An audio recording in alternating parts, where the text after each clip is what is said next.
Hello বন্ধুরা, আপনারা সবাই কেমন আছেন? আশা করছি খুবই ভালো আছো।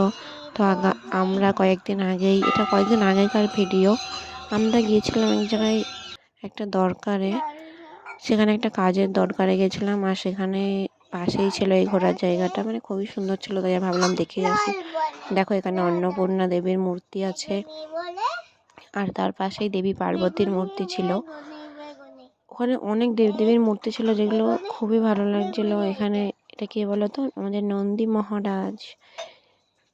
যাই হোক, যেটা বলছিলাম, এটা বন্ধুরা, আমরা হচ্ছে কোথায় চলে এসেছি আজকে? বর্ধমানের 108 মন্দির। এটা হলো বর্ধমানের এখানে অনেক 108টা শিব বড় মন্দির। ঘোরার জায়গা চারিদিকে আছে, চত্বরটা খুবই মানে ঘুরে পরিষ্কার শেষ করার পরিচ্ছন্ন মতন ভাবে নয়। রাখা আছে। আমরা ওখানে আর মন্দিরের যত বলছিলাম যে দেবদেবীর একটা কাজে মূর্তিগুলো খুব গিয়েছিলাম, এবং সুন্দর। তার জন্য এই ঘোরাটা হয়েছিল আমাদের। এটা অনেকটা পার্কের মতো ছিল, ভেতরটা বসার জায়গা ছিল, আর অনেকটাই এখানে বড়, চেয়ার। যে 108টা মন্দির যেহেতু বলছি, তো 108টাই ছিল। আর এটা কোন ঠাকুর এবং এই দেবতা কোন যুগে ছিল সেটা আমাকে অবশ্যই জানিও। এটা সেই বিষ্ণুর মূর্তি যতদূর সম্ভব। আর এটাকে জানো, এটা আমাদের জয় শ্রীরাম আর সীতা, মা সীতা।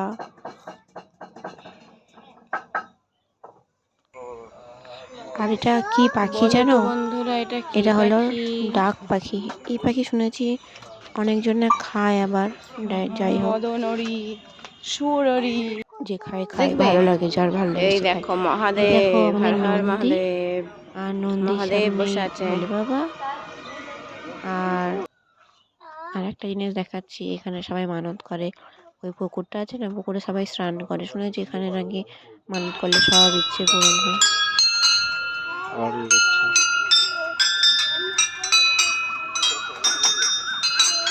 বাবা আছে। দেখো এখানে নন্দী, এখানে ভোলে এখানে বাবার নন্দীর ঘন্টাগুলো ঘন্টা, আছে। আর আর এখানে এখানটায় আছে ভোলে নন্দীর বাবার পরিবার, পরিবার। দেখো, গোটা পরিবার আছে এখানে। পার্বতী, শিব, লক্ষ্মী, গণেশ, সরস্বতী, কার্তিক সবাই আছে এখানে। দেখো দেখো বন্ধুরা, এখানে কে আছে, আমাদের ভোলে বাবা, আর আছে হনুমানজি। বাড়ি থেকে এবার আমরা চা খাবো। সেটা হচ্ছে কোথা থেকে চা খাবো সেটাও তোমাদের দেখাচ্ছি। আমরা চা খাবো রেনেসাঁসের গেট থেকে, বর্ধমানে।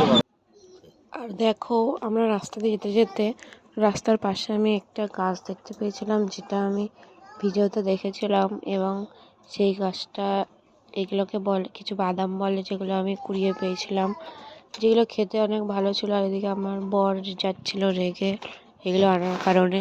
আর দেখো এটা আমরা কোথায় চলে গিয়েছিলাম, এটা হলো বর্ধমানের রেনেসাঁস। এই ভেতরটা অনেক সুন্দর শুনেছি, কিন্তু আমরা ভেতরে আমাদের যাওয়া হয়নি। এরপরে আমরা বেরিয়ে গিয়েছিলাম বাড়ির উদ্দেশ্যে, আর আমরা পড়েছিলাম ঝড়ের কবলে।